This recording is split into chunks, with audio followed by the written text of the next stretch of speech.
ভাবিকে বাড়িতে নেয়ার ব্যবস্থা করুন। ইখন কোনো বাক্য ব্যয় না করে মহলের বাইরে পা রাখল। নীলিমা চোখের পানি মুছে ভিতরে ঢুকলো। পারুল তেল গরম করতে রন্ধনশালায় গেল। মরা বাচ্চাকে নীলিমা কোলে নিয়ে বসে আছে। পারুল ও আরিফা তেল মালিশ করছে। অপলক চেয়ে খুঁটিয়ে খুঁটিয়ে দেখছে বাচ্চাটাকে। টকটকে লাল চেহারা, মাশাআল্লাহ ভাইয়ের মতোই হতো। ছেলে বাচ্চা হয়েছিল চাঁদনি। হাত পায়ের আঙুল ছুঁয়ে দিতে গিয়ে নীলিমা হু হু করে কেঁদে উঠল। তার ভাইজান তাকে আঁকড়ে রাখত, কোন বিপদ আসার আগেই তাকে রক্ষা করত। আজ কিনা সে তার ভাইজানের চিহ্নকে রক্ষা করতে পারল না। কোন মুখ নিয়ে সামনে যাবে ভাইজানের? কোন মুখে কথা বলবে?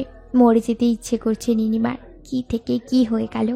ইখন দরজার আড়ালে এসে গলা বাড়িয়ে বলল, আমি গাড়ি বের করছি, ভেতরে আসবো? নীলিমা চোখের পানি মুছে নেয়। হ্যাঁ, আসুন। ইখন ভিতরে ঢুকলো। ওনার জ্ঞান ফিরতে কত সময় লাগবে? পারুলকে উদ্দেশ্য করে বলল ইখন। পারুল মাথা নাড়িয়ে বলল, জানি না। ইখতিয়ার চাঁদনিকে কোলে তুলে নিল। নীলিমা উঠে পারুলের কোলে বাচ্চাকে নিয়ে বলে, তোরা যা, আমি আসছি। পারুলও ইখনের সামনে পা বাড়ায়। আরিফা নীলিমাকে উদ্দেশ্য করে বলল, বাড়িতে যাওয়ার পর কি হয় খবর দিও, আর আমি ইকরাম ফিরে আসলেই পাঠিয়ে দিব। নীলিমা মাথা একপাশে কাত করে বেরিয়ে আসে। রোকমানের দিকে এক পলক দেখে নিয়ে শাল ঠিক করে বেরিয়ে পড়ল। নীলিমা গাড়ির কাছে আসতেই রাজীবকে দেখে প্রশ্ন করল, ভাইজান আসেনি? উনি কি খুব রেগে গেছেন? রাজীব মাথা নামিয়ে বলল, না ভাবি সাহেবা, আপনাদের বাড়িতে ফিরতে বলছে তাড়াতাড়ি। নীলিমার মনটা মুহূর্তেই বিষণ্ণ হয়ে যায়। অজানা ভয়ে বুকের ভিতরটা কেমন ধক করে উঠল। আর প্রশ্ন না করে পারুলের কোল থেকে বাচ্চা নিয়ে বসে পড়ল। পারুল দু হাত দিয়ে চাঁদনিকে জড়িয়ে নেয়। রাজীব ইখনের পাশে বসে পড়ল। শাঁ শাঁ করে গাড়ি ছুটতে লাগলো নির্দিষ্ট স্থানে। গাড়ি এসে নীলিমাদের বাড়ির সামনে থামলো। এক এক করে নেমে আসলো সবাই। ইখন চাঁদনিকে কোলে তুলে বাড়ির ভেতরে ঢুকলো। মোহিত মাথা নিচ করে বসে আছে। হামেশা ও চাঁদ মিয়া পাশে বসে করুণ দৃষ্টিতে তাকিয়ে আছে সামনে কাপড়ে ঢাকা লাশের দিকে। লাশের পাশে মাথায় হাত দিয়ে ভাবলেশীনভাবেই তাকিয়ে আছে আসমানি বেগম। পাশে বসে আঁচলে মুখ চেপে কাছে রাহেলা। ইখন চোখ বন্ধ করে নিয়ে পুনরায় মেলে চাঁদনিকে নিয়ে ঘরে ঢুকলো। পিছনে হন্তদন্ত হয়ে ঢুকলেন চাঁদ মিয়া। নীলিমা এক পা ভিতরে দিল। পারুল নীলিমার হাত চেপে ধরলি পিছন ফিরে তাকায়। কি হয়েছে পারুল? কিচ্ছু না বু, নিজেরে শক্ত রাখ। রাজীব অসহায় চোখে তাকায়। নীলিমা মলিন হেসে সামনে পা বাড়ায়। মুহূর্তেই নীলিমা থমকে যায়। এমন নিদারুণ দৃশ্য দেখে বাকরুদ্ধ হয়ে যায়। কি বলবে কি করবে কোনো হদিশ পাচ্ছে না। ভাইয়ের এমন করুণ মুখ দেখে নীলিমার বুক কেঁপে উঠল। দৌড়ে গিয়ে ভাইয়ের সামনে এসে পায়ের কাছে বসলো। ভাইজান, ভাইজান, কার লাশ? কাকে ওভাবে ঢেকে রেখেছেন? মহি চোখ তুলে তাকায় নীলিমার দিকে। কোলে বাচ্চার দিকে তাকিয়ে বলে, কি বাচ্চা হয়েছে আমার? ইখন মহিদের কাঁধে হাত রাখে। নীলিমা কি বলবে ভাষা খুঁজে পাচ্ছে না। পারুল দাঁড়িয়ে কাঁদছে। পারুলের পেছনে বিষণ্ণ মন নিয়ে দাঁড়িয়ে আছে রাজীব। বাচ্চাটিকে মহিদের কোলে দিয়ে নীলিমা পা জড়িয়ে বলল, আমাকে মাফ করবেন ভাইজান, আপনার সন্তানকে আমি বাঁচাতে পারিনি। হাউমাউ করে কেঁদে উঠল নীলিমা। পারুল এসে নীলিমাকে জড়িয়ে ধরল। মোহিত কোনো কথা বলল না, পা ছাড়িয়ে নিল। দাঁড়িয়ে ধীর পায়ে সামনে এগিয়ে গিয়ে লাশের পাশে শুয়ে দিয়ে পড়ল, আল্লাহ, আপনি নাকি কিছু দিয়ে কিছু কেড়ে নেন, তাহলে আমার ভাই আর ছেলেকে কেন একসাথে কেড়ে নিলেন? মুহূর্তে নীলিমার কান্না বন্ধ হয়ে যায়। ভাইয়ের দিকে তাকিয়ে উঠে দাঁড়ায়। এগিয়ে পাশে বসে বলে, কি বলেন আপনি? মুবিন কোথায় ভাইজান? আশেপাশে তাকিয়ে নীলিমা মুবিনকে ডাকতে লাগলো। পাগলের মতো করছে নীলিমা। মোহিত বোনকে বুকে আঁকড়ে নিয়ে মাথায় হাত বুলিয়ে বলল, চিৎকার করিস না নীলিমা, মুমিন ঘুমাচ্ছে। এভাবে চিৎকার করলে ওর ঘুমের অসুবিধা হবে না? বল, চুপ কর বোন। নীলিমা মোহিতকে ছড়িয়ে ধরে কান্না করতে লাগলো। মোহিত এবার চোখের পানি আটকে রাখতে পারল না। বোনকে বুকে নিয়ে হু হু করে কেঁদে উঠলেন। ইখন রাজীবকে নিয়ে বাইরে পা রাখলেন। নীলিমা মুখ তুলে তাকায়। কি করে হলো ভাইজান এসব? আমার ভাইটা কিভাবে মরলো? এত বড় সর্বনাশ কেমন করে হলো ভাইজান? মোহিত নীলিমাকে ছেড়ে দিয়ে বাসে এক হাত রেখে পড়ল। কেউ ধর্ষণ করে মেরে ফেলেছে। নীলিমা অবাক হয়ে পড়ল। কি ধর্ষণ? এটুকু ভাই আমার, ওরা কি জানোয়ার? কি কষ্টটাই না দিয়েছে। আমি ওই হারামজাদাকে ছাড়বো না। কে করেছে ভাইজান এই কাজ? কে করেছে? শান্ত হবন, কেউ বলতে পারেনি কে করেছে, কেউ দেখতে পায়নি।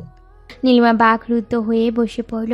হাসেম মাহিদের কাঁধে হাত রেখে বলল, বাপ দেরি কইরা আর কি হইবে, তুই অনুমতি দিলে গোসল জানাজার ব্যবস্থা করি।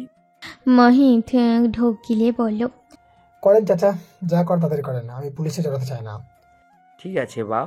হাসিম চাঁদ মিয়াকে ডেকে নিলেন, সাথে করে নিয়ে বাইরে বেরিয়ে গেলেন। মোহিত আর মা আর বোনের দিকে তাকিয়ে চাঁদনির কাছে গেলেন। পারুল এসে পুনরায় নীলিমাকে জড়িয়ে ধরল। নীলিমা আস্কারা পেয়ে পুনরায় ফুঁপিয়ে কেঁদে উঠল। চাঁদনির জ্ঞান ফেরার পর থেকেই বাচ্চা বাচ্চা করে চেঁচিয়েছে। করে নেওয়ার পর কাউকেই ধরতে দেয়নি। মোহিত অনেক বোঝালেও হার মানেনি, ধমক দিলেও কোনো কাজ হয়নি। মোহিত না পেরে শেষে চাঁদনির হাত টেনে নিয়ে এসে মুবিনের লাশের উপর ফেলে দেয়। মুবিনের ফ্যাকাশে মুখ দিকে চাঁদনি চমকে ওঠে। গায়ে সাদা চাদর দেখে মোহিতের দিকে প্রশ্নিত চোখে তাকায়। পরক্ষণে মুবিনের মৃত্যুর কথা শুনে বাকরুদ্ধ হয়ে যায়। মুবিনের মৃত্যুর জন্য নিজেকে দায়ী ভেবে অঝরে কাঁদতে থাকে। এখন পর্যন্ত কারোর সাথে কথা বলে নাই। ফজরের নামাজ শেষে নীলিমা পুকুরের পাশে নতুন 2 কবরের পাশে দোয়া দুরুদ পড়ে অপলক তাকিয়ে আছে। চোখের কার্নিশ পেয়ে গড়িয়ে পড়ছে পানি। এই দুঃসময়ে তোমার পাশে থাকতে পারলাম না নীলিমা, ক্ষমা করে দিও। নীলিমা পিছন ফিরে তাকায়। ইকরামকে দেখা মাত্রই চোখের বাঁধ ভেঙে যায়। ইকরাম এগিয়ে আসলে নীলিমা বুকে ঝাঁপিয়ে পড়ে। ইকরাম আগলে নিয়ে মাথায় হাত বুলিয়ে বলল, কেঁদো না নীলিমা, তুমি এভাবে ভেঙে পড়লে চলবে বলো? নীলিমা মুখ তুলে তাকায়। কখন এসছেন? মধ্যরাতে। ইখওয়ান আমাকে একটু আগেই বললো, না হলে রাতেই আসতাম। তাহলে তো আপনার ঘুম হয়নি, আসুন বিশ্রাম নেবেন।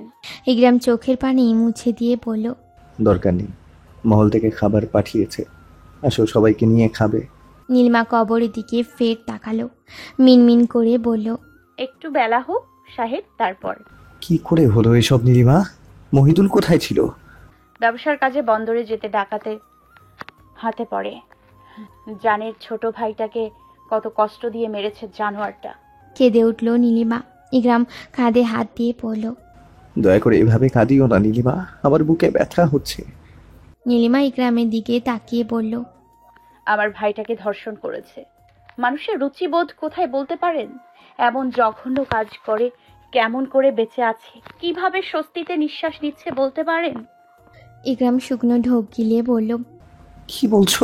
ধর্ষণ? মুবিনকে কোথায় পাওয়া গিয়েছিল নীলিমা? আপনাদের জমির মাঝে যে উঁচু জঙ্গল আছে না, সেখানে।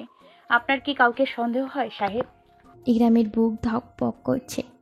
না নীলিমা, এসব চিন্তা করিও না তো, আমি খোঁজ নিয়ে দেখব কার এত বড় সাহস হয়েছে। তাকে পেলে আমার হাতে তুলে দেবেন ইকরাম সাহেব। ইকরাম নীলিমার কণ্ঠে অন্যরকম তেজ শুনতে পেল, চোখে প্রতিশোধের আগুন।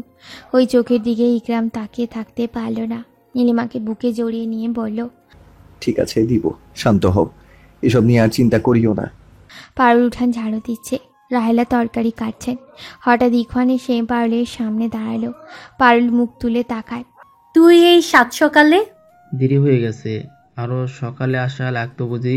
শোন কালা হনুমান, মনমতি ভালো নাই, আলগা পেঁচাল পারিস না। ইখওয়ান কিছুটা ক্ষিপ্ত মেজাজে বলল, মহলে ফিরছিস না কেন পেতনি? চল মহলে চল, তোকে আমি নিতে এসেছি। রাহেলা আর চোখে দেখছেন আর তরকারি কাটছেন। আজ মনে হয় সূর্য মামা এলোমেলোভাবে অস্ত যাইব, তোর ভাবসাব তো ঠিক লাগছে না। পারুলের এমন কথা ইখওয়ান চটে গেল। তুই কি যাবি নাকি কোলে তুলে নিয়ে যাব? মুই যাইম না, নীলিমাবু যেদিন যাইবে সেদিন যাইম। তুই আজকেই যাবি? ইখওয়ান হাত ধরে টানতে থাকে। পারুল হাত ছাড়িয়ে নিয়ে রাগী গলায় বলল, আসলামই তো কাল, আজকেই যাওয়া লাগবে? মুই আর কটা দিন থাকিম? ইখওয়ান অবাক হয়ে বলল। তুই কাল এসেছিস? পারুল ভ্রু কুঁচকে বলে, তো তোর কি 1 বছর মনে হয়েছে নাকি? তার থেকেও বেশি। শোন পেতনি।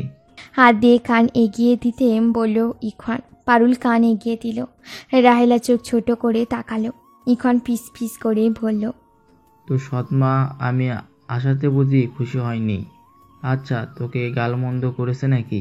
পারুলও ফিস ফিস করে বলল, সে আর নতুন কি, আয় ঘরে বস। ইখওয়ান গলা খাঁকারি দিয়ে রাহেলাকে শুনিয়ে শুনিয়ে বলল, না থাক, দরকার নেই। দুপুরের পর প্রস্তুতি নিয়ে থাকিস, এসে নিয়ে যাব। পারুল কিছুটা রেগে বলল, তুই যাবি এখান থাইক্কা? মুই তো কইলাম যাইম না মুই। ইখওয়ান এসে পারুলের গাল চেপে ধরে পড়ল। যাবি না সেটা যখন আসবো তখন বুঝবি।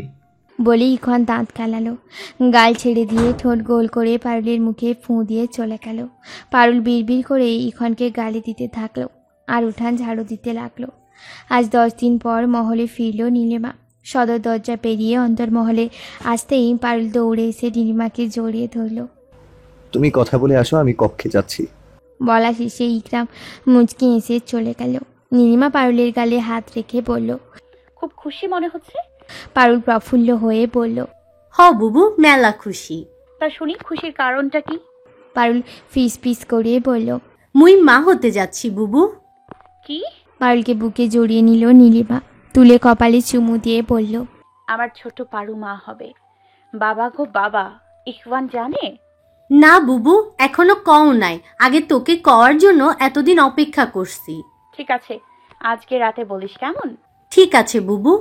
নীলিমা মুচকি হেসে উপরে এক পলক দেখে কক্ষের দিকে পা বাড়ল। মোহিত বসে মুরগি কাটছে। চুলায় আধ হওয়া ভাতের পাতিল। আনমনে কাজ করতে করতে মোহিত চিল্লিয়ে উঠল, মুবিন, আমাকে এক বালতি পানি দিয়ে যা তো ভাই। কিছুক্ষণ পর আবার বলে উঠল, কিরে গায়ে কথা? চাঁদনিকে দেখে থেমে যায় মোহিত। ফিচেল হেসে বলে, মাথাটায় গেছে তোমার? তুমি অসুস্থ শরীর নিয়ে বের হয়ে আসলে কেন? যাও শুয়ে পড়ো। চাঁদনি বালতি হাতে নিলে মোহিত উঠে এসে হাত থেকে বালতি নিয়ে নেয়। কি করছো চাঁদনি? যাও ঘরে যাও বলছি, আমি পানি আনছি। মোহিত পানি আনার জন্য কুয়াপাড়ে গেলেও চাঁদনি মোহিতের কথা অমান্য করে মুরগি কাটতে বসলো। মোহিত পানি এনে ধমক দিয়ে পড়ল। আমার কথা কি তোমার কানে যায় না চাঁদনি? চাঁদনি নিরাশ হয়ে তাকিয়ে বলল, এসব হালকা কাজ করতে পারবো। তুমি ভাতটা নেমে রাখো আর মশলা বেটে দাও। চাঁদনি সকালে ওঠার চেষ্টা করছে দেখে মোহিত খুশি হলো। চুপচাপ ভাতের পাতিল নেমে রাখলো। মশলা বাটায় মন দিল। আসমানি বেগমকে নাজিরা কয়েকদিনের জন্য সাথে করে নিয়ে গেছে। বিদায় মাহিতকে এসব করতে হচ্ছে। নীলিমা রন্ধনশালায় যাওয়ার জন্য অন্তর্মহল পেরিয়ে যাবেই সদর দরজায় দাঁড়িয়ে থাকা শেখর নীলিমাকে ডাকলো। নীলিমার সামনে নজর ফিরিয়ে আশেপাশে তাকিয়ে পড়ল। ভেতরে আসুন। শেখর এসে নীলিমার সামনে দাঁড়িয়ে পড়ল। ইকরাম সাহেব বাড়িতে আছেন? হ্যাঁ, আপনি বসুন, আমি ডেকে দিচ্ছি। শেখর বসে ফের বলল, এক কাপ চা হবে? নীলিমা পা থামিয়ে পিছন ফিরে তাকায়। পারুলকে চিল্লিয়ে বলল, পারু, অন্দরমহলে 1 কাপ চা দিয়ে যা। কিছুক্ষণ পর পারুল চা নিয়ে এসে নিচু হয়ে টেবিলে রাখলো। শেখর পারুলের গলার দিকে নজর বুলিয়ে চোখে চোখ রেখে মুচকি হাসলো। পারুল মুখ বাঁকিয়ে চলে যায়। কিছুক্ষণ পর ইকরাম আসে। আপনি? শেখর চায়ের কাপ রেখে বলল, হ্যাঁ, ইখওয়ানের কাছে একটা নিউজ শুনলাম, তারই তদন্ত করতে আসলাম। কতটা সত্য? ইকরাম সামনের সোফায় বসে পড়ল। কিন্তু মোহিত তো পুলিশকে এই ব্যাপারে জানাতে বা জড়াতে চায় না।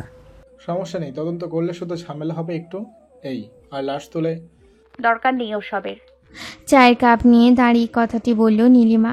এগিয়ে এসে ইকরামকে চায়ের কাপ দিল। শেখরকে উদ্দেশ্য করে বলল, ইখওয়ান আমাদের পরিবারের কেউ নয়, আর আমার পরিবারের কেউ চায় না পুলিশ তদন্ত করুক। জানাজা হয়ে গেছে আমার ভাইয়ের, মাটিও হয়েছে। এসব একবারই হয়। দয়া করে এসব নিয়ে আর মাথা ঘামাবেন না। যে অন্যায়টা করেছে তার শাস্তি আল্লাহ দুনিয়াতে দিবেন। আপনি এখন আসতে পারেন। নীলিমা ইকরামকে এক পলক দেখে চলে যায়।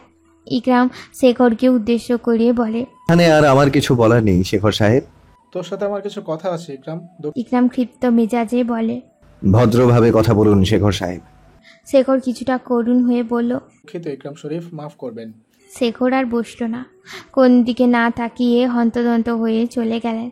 ইকরাম রন্ধনশালায় একবার উঁকি দিয়ে কক্ষে যাওয়ার জন্য উঠে দাঁড়ালেন। সামনে সেই রোকমান মাথা নামিয়ে বলল, ভাইজান, দরকারি একটা কথা ছিল। ইকরাম ঘৃণায় চোখ ফিরিয়ে নেয়। সামনে পা বাড়িয়ে দেয়।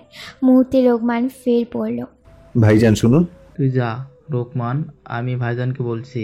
রোকমানকে থামিয়ে দিয়ে ইখওয়ান ইকরামের দিকে তাকালো। রোকমান ইখওয়ানকে এক পলক দেখে চলে যায়। কি হয়েছে ইখওয়ান? কি এমন জরুরি কথা? কোনো বনিতা ছাড়াই ইখওয়ান সরাসরি বলল, ভাবি উপরে গিয়েছিল। শুধু তাই নয়, উর্মির কক্ষেও ঢুকেছিল। আব্বাজানের কানে কথাটা গেলে পরিস্থিতি কোথায় দাঁড়াবে বুঝতে পারছেন? তুই কি সত্যি বলছিস? ভাবিকে ডেকে জিজ্ঞাসা করুন, তাহলে সত্য না মিথ্যা বুঝতে পারবেন। ইকরাম নীলিমাকে ডাকলো। কিছুক্ষণ পর আঁচলে হাত মুছতে মুছতে নীলিমা আসে।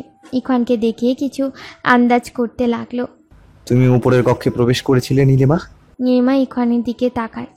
আবার চোখে তাকিয়ে বলো নীলিমা, সত্যি গিয়েছিলে উপরের কক্ষে? নীলিমা ইকরামের দিকে তাকিয়ে স্পষ্ট গলায় বলল, হ্যাঁ গিয়েছিলাম। বলা শেষে ইকরাম নীলিমার গালে চড় বসিয়ে দিলেন। নীলিমা আচমকা চড়ে বাকরুদ্ধ হয়ে গেল। গালে এক হাত দিয়ে অবাক হয়ে ইকরামের দিকে তাকিয়ে রইল। ইকরাম তর্জনী আঙুল উঁচিয়ে বলল, এত কথা বলার পরেও তুমি কিভাবে পারলে এ কাজ করতে? নীলিমা, আমার কথা অমান্য করার সাহস হলো কি করে তোমার? আমার কথা অমান্য করে কেন গেলে নীলিমা? কেন গেলে উপরে? কি ভাবো নীলিমা, কিভাবে পারলে? ইকরাম গর্জে উঠল। সামনে রাখা বেতের টেবিল তুলে নিয়ে দূরে ছুঁড়ে মারল। একে একে সবাই বের হয়ে আসলো। পারুল এসে নীলিমার পাশে দাঁড়ায়। পুনরায় ধমক দিয়ে ইকরাম বলল, আমার ধৈর্যের পরীক্ষা নিও না নীলিমা। আমি ভালো খারাপ দুটোই। যা করেছো তার শাস্তি হিসেবে আজকের পর থেকে আমার সামনে তুমি আসবে না। তুমি আমার কথা অমান্য করে অনেক বড় ভুল করেছো। তর্জনী আঙুল ঘুরিয়ে আর কিছু বলল না ইকরাম। ক্ষিপ্ত মেজাজ নিয়ে হনহনিয়ে বের হয়ে গেল। সবাই নীলিমা ইকরামকে প্রশ্ন করেই যাচ্ছে। কিছু না আব্বাজান, ওদের স্বামী স্ত্রীর ব্যাপার। সবাই যার যার কাজে মন দাও। নীলিমাকে এক পলক দেখে সবাই সবার কাছে গেল। নীলিমা আগের ন্যায় মূর্তির মতো দাঁড়িয়ে আছে। চোখ থেকে পানি গড়িয়ে পড়ছে। ইকরাম সাহেব তোরে এইভাবে মারতে পারলো বুবু? নীলিমা চোখের পানি মুছে নিয়ে বলল, জমিদারের রক্ত বইছে শরীরে, ভিন্ন হয় কি করে? ইখওয়ানের দিকে তাকায় নীলিমা। নীলিমার চোখের দিকে তাকাতে পারল না ইখওয়ান। পারুলকে উদ্দেশ্য করে বলল, ঘরে আয়, কথা আছে। পারুল না চাইতেও মাথা নিচ করে পা বাড়ল। নীলিমার চোখ বন্ধ করে নিঃশ্বাস ছেড়ে দিয়ে নিজেকে আশ্বস্ত করে সামনে পা বাড়িয়ে কক্ষে গেল। দুপুর গড়িয়ে বিকাল হয়েছে, ইকরাম মহলে ফিরেনি। নীলিমা অস্থির হয়ে বারবার মহলে পায়চারি করছে। রোকপানের কাছে যেতে চেয়েও মাঝপথে ফিরে আসে। কয়েকবার এমন করার পর নীলিমা দ্বিধা ভেঙে পা বাড়ল রোকমানের কক্ষের দিকে। দরজায় সে শব্দ করে অপেক্ষা করতে লাগলো। কোথা থেকে রোহিত এসে নীলিমার হাত চেপে ধরল। নীলিমা চমকে উঠল, হাত ছাড়িয়ে নেওয়ার চেষ্টা করতে লাগলো। রোহিত বিদঘুটে হাসি দিয়ে বলল, আজকে বাঁচাবে সুন্দরী? সামান্য লজ্জা করা উচিত। ভাসুর হয়ে ছোট ভাইয়ের বউয়ের সাথে বেয়াদবি করছেন, যেখানে আমাকে ছোট বোনের নজরে দেখা আপনার কর্তব্য। রোহিত বিদ্রুপ হেসে পড়ল, মজার কথা বললি, ঠিক আছে বনি ভাবলাম। ধরো তুমি আমার খালাতো বোন, কি এখন তো বেয়াদবি করতে নিষেধ করবে না, তাই না? নীলিমা দাঁত চিবিয়ে বলল, ফালতু লোক, ছাড়ুন আবার হাত। রোহিত পাশের দেওয়ালে নীলিমাকে চেপে ধরল। নীলিমা দুপা নিজের এক পা দিয়ে চেপে ধরল। দুহাত দেওয়ালে চেপে ধরে দাঁতে দাঁত চিবিয়ে বললেন, কই দেখো তোমার ইকরামকে, খুব না ডাল হয়ে দাঁড়ায়। আজকে দাঁড়াবে, দেখবো তোমার পাশে। সাহস থাকলে ছেড়ে দিয়ে কথাগুলো বল, জানোয়ারের বাচ্চা। ছাড়বো না তো, আগে তো মনের বাসনা পূরণ করি, তারপর। পারুল কক্ষ থেকে বের হয়ে দেখলো ইখওয়ান দাঁড়িয়ে দাঁড়িয়ে দেখছে। তুই বুবুকে না বাঁচিয়ে দাঁড়িয়ে দাঁড়িয়ে দেখছিস? ইখওয়ান দুই ব্রু উপরে তুলে পড়ল। আমি কি করব? পারুল কোমরে দু হাত দিয়ে বলল, মুই ওইখানে থাকলে কি করতে তুই তাই কর। ইখওয়ান সামনে তাকিয়ে বলল, ভাইজান কি করছেন, ছেড়ে দেন। পারুল কিঞ্চিত রেগে গিয়ে বলল, তুই এমন ঠান্ডা হুমকি দিতি কালা হনুমান? ইখওয়ান ভরকে গেল, মনে মনে বলল, কি জ্বালাই পড়লাম ভাই, মানুষ বউ সামলা কি করে, এখন করবোটা কি আমি? কিছু করবি না তাই না? মুহূর্তেই ইখওয়ান চেঁচিয়ে বলল, ভাইজান। নীলিমা ও রোহিত পাশ ফিরিয়ে তাকায়। রোহিত ভ্রুকুচকে তাকালে ইখওয়ান ভরকে যায়। আমতা করে বলল, বাইরে কেন এসব করছেন, কক্ষে নিয়ে যান। পারুল হাঁ মেলে দেখছে ইখওয়ানকে। ইখওয়ান চোখ বন্ধ করে বিড়বিড় করে সরে যায়। যা হবে রাতে দেখা যাবে। হাতের বাঁধন হালকা হতেই নীলিমা হাত ছাড়িয়ে দেয়। ধাক্কা দিয়ে কোমর থেকে মাঝারি সাইজের চাকু বের করে সামনে ধরে। নীলিমা কারোর জন্য অপেক্ষা করে না, নিজের রক্ষা নিজেই করতে পারে। আর এক পা এগিয়েছেন তো মরেছেন। রোহিত বিষয়টাকে সামান্য ভেবে এক পা এগোতেই নীলিমা হাতে আঘাত করে। এমন কাণ্ডে রোহিত বোকা বনে যায়। হাত চেপে ধরে চিৎকার করে বলল, তোকে তো আমি পরে দেখবো শালা, খুব বেড়েছিস না? মনিকা ছুটে এসে ধরতে গেলে রোহিত ঝটকা দিয়ে সরিয়ে দেয়। পারুল মুচকি হেসে নীলিমার পাশে দাঁড়ায়। রোহিত নীলিমাকে এক পলক দেখে চলে যায়। নীলিমা জোরে জোরে নিঃশ্বাস নিচ্ছে। মনিকা অবাক হয়ে তাকিয়ে দেখছে নীলিমাকে। দরজা খুলে চোখ কচলে রোকমান বলল, কি হচ্ছে এখানে? এত চিৎকার কিসের? পারুল ঠোঁট বাঁকিয়ে বলল, কুস্তিগিরি খেলা হইল। ইস, তুই তো দেখতেই পেলি না। রোকমান প্রফুল্ল হয়ে বলল, কে কে খেললো? কে খেললো? সাদা হনুমান। মুখ ভাষায় পারুল। মনিকা ফিক করে হেসে চলে যায়। রোকমান বোকা হয়ে গেল। মস্করা করো না আমার সাথে। চুপ কর, চল বুবু। আমার ভাইজান কোথায়? আসলেন না কেন? তেজি কণ্ঠে কথাগুলো বলল নীলিমা। রোকমান আমতা আমতা করে বলল, আসতে তো বললাম, আসলোই না, উল্টো ঝাড়ি মেরে আমাকে পাঠিয়ে দিল। নীলিমা আর কিচ্ছু বলল না। পারুলকে দেখেই হনহনিয়ে চলে যায়। পারুল দৌড়ে আসতেই ইখন হাত ধরে বলে, এই অবস্থায় এমন দৌড়াদৌড়ি করবি না। তুই কে বে? সর, আমার হাত ছাইরা দে। নেশা করছিস নাকি? কি বলছিস এইসব? হাত ছাড়বি না কামড় বসিয়ে দিমু? ইখন হাত ঘুরিয়ে পিছন থেকে জড়িয়ে নিয়ে বলল, তুই কামড় দিলে মুই তোকে সাইরা দিম নাকি? ঠোঁট এলিয়ে হাসে ইখন। পারুল রাগান্বিত চোখে তাকিয়ে বলে, মোর কথা মোরেই শোনাচ্ছিস কালা হনুমান? তোর কি একা বউ আছে? আর কারো নাই? যখন তখন মহলে আনাচে কানাচে প্রেম করে বেড়াস। ইখন পারুলকে ছেড়ে দিল। পারুল রোকমানকে উদ্দেশ্য করে বলল, তুইও বিয়া কইরা তুইও প্রেম কর। মুখ বাঁকা করে চলে যায় পারুল। রোকমান ইখনকে বলল, ভাই, এই মেয়ের কথায় কথায় এত যে মুখে বাঁকায়, ঠোঁট ব্যথা করে না? না, সকাল বিকাল রাত ওর ঠোঁট ব্যায়ামের উপর থাকে, তাই ব্যথা করার সময় পায় না। রোকমান চিন্তিত হয়ে বলল, ঠোঁটেরও ব্যায়াম আছে? কিভাবে করে ভাই?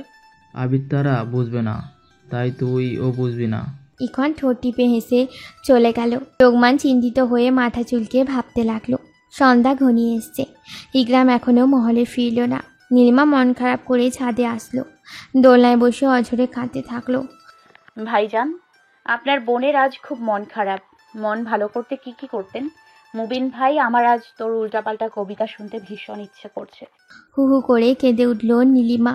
চোখের পানি মুছে নিয়ে আকাশে তাকিয়ে বলল, ভাইজান, আপনি মুবিন ভাইকে আগলে রাখবেন।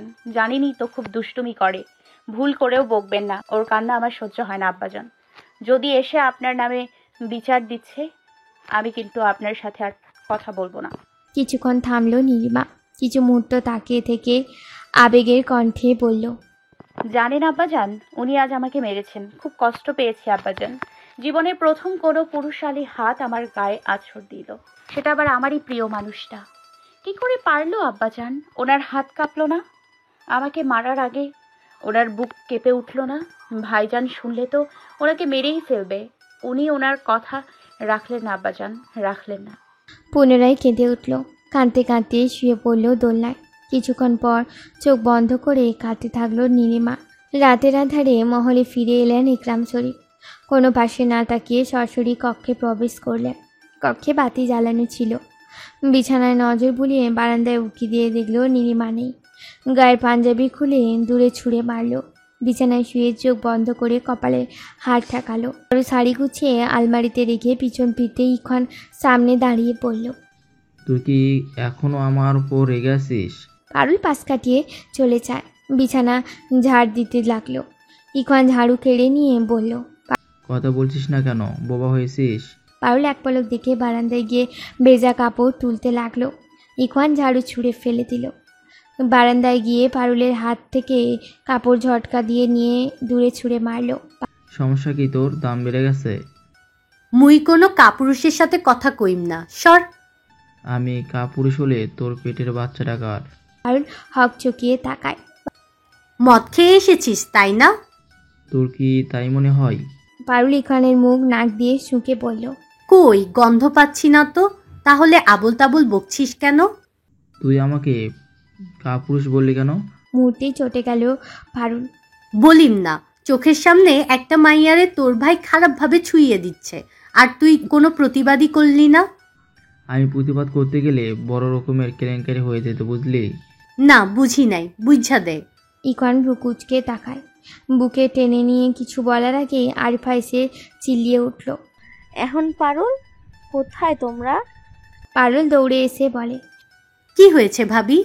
ইখন পারুলের পিছনে এসে দাঁড়ায়।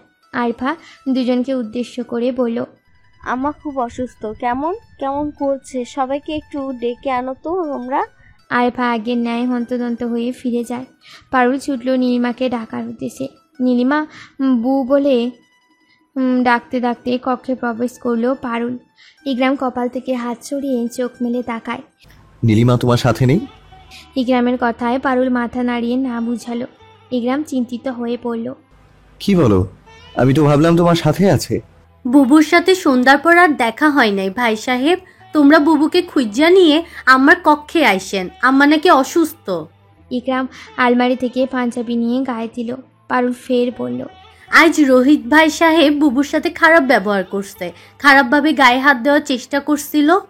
ইকরাম পাঞ্জাবির হাতা গুছানো অবস্থায় থেমে যায়। পারুলের দিকে তাকায়। পারুল অসহায় চোখ নামিয়ে নিয়ে চলে যায়।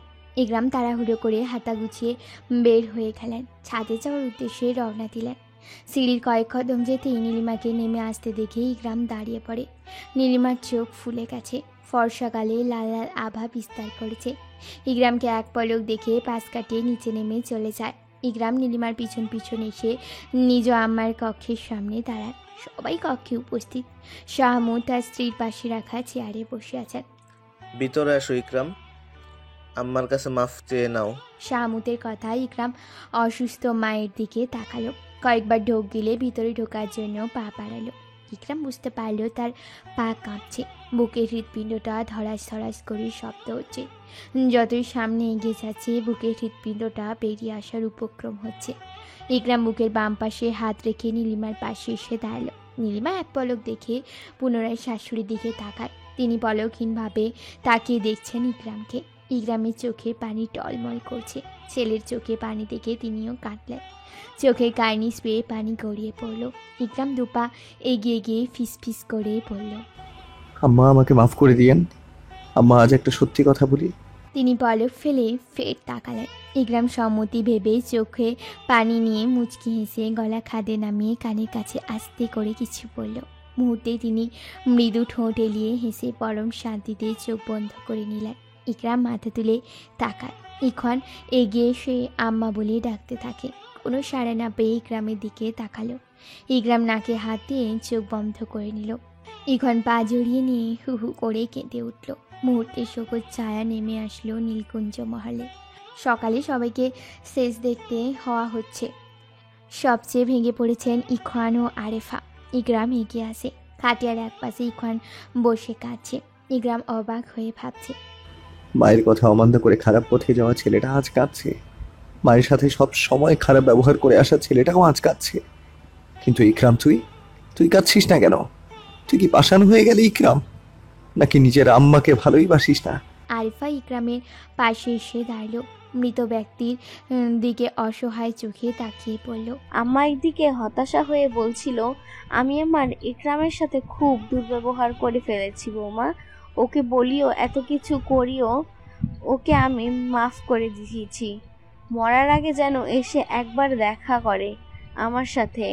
ও যখন আমার মুখে হাত বুলিয়ে আদর করত খুব ভালো লাগতো। বৌমা, ওকে একবার বলবে আমাকে শেষবার আদর করে যেতে। এর আগেও অনেকবার বলেছেন। তাহলে যাওনি কেন ইকরাম? আম্মা আমাকে মন থেকে মাফ করতে পারিনি।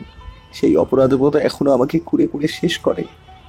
সেই অতীত এখনো মনে পড়লে দম বন্ধ হয়ে আসে। সময় পেরিয়ে যাচ্ছে, আর কি কেউ দেখার বাকি আছে? মুয়াজ্জিনের কথায় ইকরাম আম্মার দিকে তাকালো। হাঁটু গেড়ে বসে পড়ল। নীলিমা এসে পিছনে দাঁড়ালো। পারুলকে রাশের আশেপাশে আসতে দেয়নি রমেলা। গ্রামের প্রচলিত কথায় বলেছেন, বাচ্চা পেটে নিয়ে মরা মানুষ দেখতে নেই, মরা বাচ্চা জন্ম নেয়। ইকরাম কাঁপা কাঁপা হাতে হাত বাড়িয়ে দিলেন। গালে হাত বুলিয়ে কপালে ঠোঁট ছুঁয়ে দিয়ে বললেন, আপনাকে ছুঁয়ে দিলাম আম্মা, রাগ করলেন না যে? আমার আফসোস থেকেই গেল আম্মা। আপনার মাধুর্য মাখা কণ্ঠে আমার নাম শোনা হলো না। একবার আদর করে ইকু সোনা বলে ডাকলেন না। মৃত্যুর আগ পর্যন্ত এই আফসোস থেকেই যাবে আম্মা। হু হু করে কেঁদে উঠল ইকরাম। ইখন নিজের ঠোঁট কামড়ে কান্না করছে। মুয়াজ্জিন এসে মুখ ঢেকে দিলেন। সামনে এসে খাটিয়া কাঁধে নিলেন ইকরাম ও শাহামুদ। পিছনে কাঁধে নিলেন ইখন ও রোকমান। আরেক অপদার্থ ছেলে বিছানায় শুয়ে চোখের পানি ফেলছে। এক পলক শুধু দেখতে পেয়েছে। না পারলেও ছুঁয়ে দিতে, না পারলেও কবরে এক ফুটো মাটি দিতে। বিকালের শেষ মুহূর্তে নীলিমা কক্ষে আসে। ইকরাম বিছানায় দুহাত থেকে নিচে মাথা ঝুঁকে বসে আছে। নীলিমার সামনে এসে দাঁড়ালো। ইকরাম পা দেখে মাথা তুলে তাকালো। চোখ ভীষণ লাল হয়ে আছে, মুখটা শুকিয়ে কেমন শুকনো লাগছে। নীলিমার খুব মায়া হলো, কিন্তু মুখে কিচ্ছু বলল না। আসুন কিছু খেয়ে নিন, সবাই আপনার জন্য অপেক্ষা করছে। ইকরাম আচমকা নীলিমাকে জড়িয়ে ধরে হাউমাউ করে কাঁদতে লাগলো। নীলিমা অবাক হয়ে মাথায় হাত বুলিয়ে দিতে দিতে বলল, কাঁদবেন না, ওনার জন্য বেশি বেশি দোয়া করুন যেন জান্নাতবাসী হয়।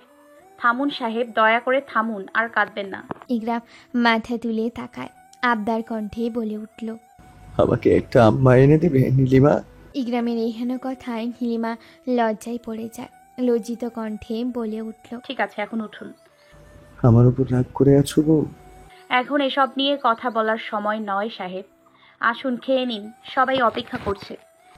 খুব অভিমান করেছো তাই না? কোনো উত্তর দিল না নীলিমা। ইকরামকে ছাড়িয়ে নিয়ে সামনে পা বাড়ালো।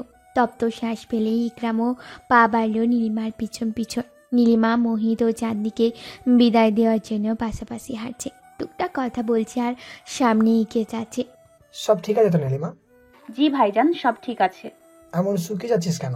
ঠিক মতো খাচ্ছিস না তাই না? খাই ভাইজান, এসব নিয়ে ভাববেন না। আম্মাকে কবে নিয়ে আসবেন? ভাবিকে একা একা বাড়িতে রেখে যাবেন না, কাজে সাহায্য করবেন কিন্তু। বাপরে, বোন আমার তো দেখি অনেক দায়িত্বশীল হয়েছে, আমাকে জ্ঞান দিচ্ছে। মাফ করবেন ভাইজান, আমি আসলে। নীলিমাকে বুকে জড়িয়ে নেয় মহিদুল। চাঁদনি মুচকে এসে বলল, আমার ভাইজান কোথাও যায় না আমাকে একা রেখে, রান্নার কাজেও সাহায্য করে। তুমি এসব ভেবে শরীর খারাপ করিও না বোন। মহিদ নীলিমার কপালে চুমু দিয়ে বলল, কয়েকদিন পর এসে দেখে যাব মোটা হচ্ছিস কিনা। মোটা না হলে কিন্তু সেবা সাথে করে নিয়ে যাব। নীলিমা মুচকি হাসলো, কথা ঘুরিয়ে বলল, তাড়াতাড়ি সুখবর দাও ভাইজান, অপেক্ষায় থাকলাম। চাঁদনি লজ্জা পেল। মহিদ মাথায় গাঁটটি মেরে বলল, আমাকেও মামার টাকার জন্য কাউকে আনো, আমার কত অপেক্ষা করব। মৃদু হেসে উঠে তিনচর পুনরায় বোনের কপালে চুমু দিয়ে পড়ল, ভালো থাকিস বোন, আসি। আপনারা ভালো থাকবেন ভাইজান, সাবধানে থাকবেন ভাবি। ঠিক আছে বোন, আসি। গরুর গাড়িতে উঠে বসে তারা। হাত ইশারা করে দুজনে বিদায় নিয়ে চলে গেল। নীলিমার সামনে পা বাড়িয়ে দিয়ে চলে যায়। রহমান গেট লাগিয়ে দিতেই একটা জিপ এসে থামলো। নীলিমা পিছন ফিরে তাকায়। জিপ থেকে শেখর নেমে আসলো। নীলিমার সামনে এসে দাঁড়িয়ে দাঁত কেলিয়ে সালাম দেয়। নীলিমা ঘোমটা টেনে সালামের উত্তর দিল। কেমন আছিস ভাবি? শেখরের চাহনি নীলিমার ভালো ঠেকলো না। সন্ধিহান চোখে তাকালো, বলল, আজ আবার কি, কিসের জন্য আসলেন মহলে? শেখর তাচ্ছিল্য হেসে বলল, মহলে অপরাধের হিসাব নেই, সাক্ষ্য প্রমাণ ছাড়া সবই নাগালের বাইরে। মোটা মোটা ঘুষের বান্ডিল ঘরে তুললে প্রমাণ চোখে করবে নাকি? পড়লেও তো এড়িয়ে যাবেন, স্বাভাবিক ব্যাপার। শেখর তীক্ষ্ণ চোখে তাকিয়ে দেখছে নীলিমাকে। নীলিমা মুচকে এসে সামনে ফিরে পা বাড়ালো। শেখর পিছন পিছন পা মিলিয়ে হাঁটতে লাগলো। আপনি অনেক বুদ্ধিমান মহিলা, আপনাকে কেন জানি আমার সন্দেহ হয়। আপনাকেও আমার সন্দেহ হয়।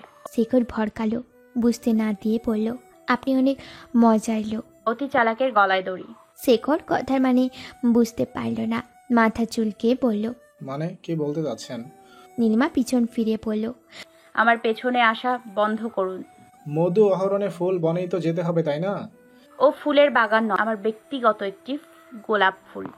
নীলিমা পিছন ফিরে তাকায়, মুচকি হেসে শেখরকে এক পলক দেখে চলে যায়। ইকরাম এগিয়ে আসে। শেখরের গোমরা মুখ দেখে ইকরামের হাসি পায়। হাসি দমিয়ে রেখে বলল, আজ আবার কি মনে করে? রানার খোঁজে এসেছি, কাল ওর হাজিরার তারিখ ছিল, যায়নি, ফোনেও পাচ্ছি না। রানা তো আসেনি, খবর দেয়া হয়েছিল আম্মা মারা যাওয়ায়, কেউ আসেনি। দুঃখিত, আমি জানতাম না আপনার আম্মা মারা গেছেন। ব্যাপারটা ভেতরে আসুন। ধন্যবাদ ইকরাম সাহেব, আজ নয় আরেকদিন আসি। শেখর সাহেব চলে গেলেন। ইকরাম কিছুক্ষণ তাকিয়ে দেখার পর মহলের ভিতরে যাওয়ার জন্য পা বাড়িয়ে দিলেন। পারুলকে বুকে জড়িয়ে নিয়ে শুয়ে আছে ইখান। তুই আমাকে একটা মেয়ে দিবি, আম্মা বলে ডাকবো। কি মেয়ে বাচ্চা দিম, তয় কথা দিতে পারুম না। কেন দিতে পারবি না? মেয়ে বাচ্চা না হইলে মুই কি বানাইয়া দিম? রাগ হচ্ছিস কেন? ঠিক আছে বুঝেছি, ঘুমা এখন। নীরবতা ছেয়ে গেল মুহূর্তেই। পারুলের কিছু বলল না। সারাদিনের ক্লান্ত শরীর নিয়ে ইখওয়ানও ঘুমিয়ে পড়ল।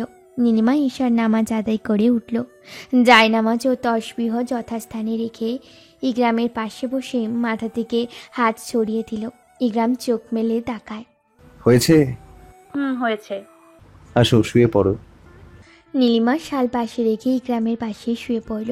ইকরাম নীলিমার বুকে মাথা রেখে বলল, আমাকে মাফ করে দাও বউ, রাগের মাথায়। নীলিমা থামিয়ে দেয় ইকরামকে। বাদ দিন ওসব কথা। আমি সব সময় তোমাকে হারানোর ভয় করি দিদিমা। বারবার মনে হয় এই বুঝে ওরা তোমাকে মেরে ফেলবে। আবার মৃত্যুর জন্য কোনো হাতিয়ার লাগবে না, না লাগবে কোনো কারণ। যেদিন তুমি ইকরামের জীবন থেকে হারিয়ে যাবে সেদিনই আমার নিঃশ্বাস বন্ধ হয়ে যাবে। বাজে বকা বন্ধ করুন। খুব ক্লান্ত লাগছে তাই না? আমি মাথায় হাত বুলিয়ে দিচ্ছি, আপনি ঘুমান।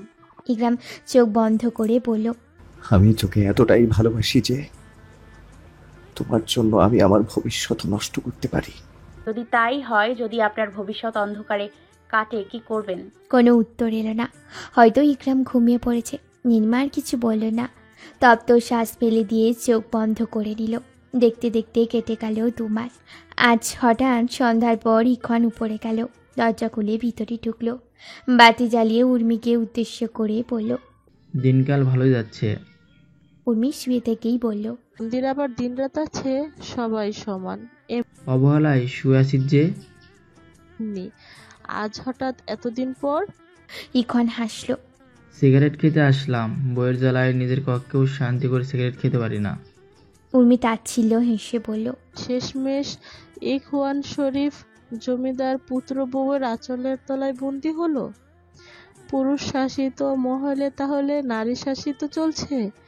ইখওয়ান ধোঁয়া উড়িয়ে বলল, বেশি পক পক করিস না, ওর পেটে আমার বাচ্চা, সেজন্য ওর আবদার মেনে নিচ্ছি। মেয়ে বাচ্চা হলে আগলে রাখিয়েন, আপনার মেয়ের সাথে আমার মতো যেন না হয়। ইখওয়ান কিছু বলল না, সিগারেট খাওয়ায় মন দিল। উর্মি ফের বলল, এই কক্ষে আসেন না যে? কত নতুন অতিথি আসলো আর মরলো, আপনার দেখা নেই। ইখওয়ান প্রত্যুত্তরে বলল, তুই মরতে চাস নাকি এখান থেকে মুক্তি চাস? উর্মি হাসল। একটাও না। কেন? তোদের ধ্বংস না দেখে মরছি না। ইখওয়ান ঠোঁট এলিয়ে হাসে। আজে বাজে চিন্তা বাদ দে, ওই আশা তোর কখনো পূরণ হবে না। নীলকুঞ্জের বংশ পরম্পরায় এসব চলবে।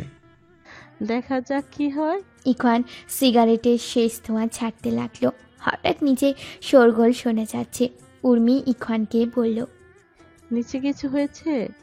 কি আর হবে, হয়তো চাচির সাথে আমার বউ ঝগড়া করছে। ওহো, পারুলের কথাগুলো শুনতে ভালোই লাগে। ইখওয়ান আরেকটা সিগারেট ধরায় চুপচাপ হয়ে সিগারেট খেতে লাগলো। উর্মি চোখ বন্ধ করে নিল। বাড়ির কথা ভাবতে লাগলো। লোকমান ও রানা মদ খেয়ে অন্দরমহলে ঢলাঢলি করছে। লোকমানের মাথায় হাতে গলায় সাদা ব্যান্ডেজ। রানা ধপাস করে সোফায় বসে পড়ল।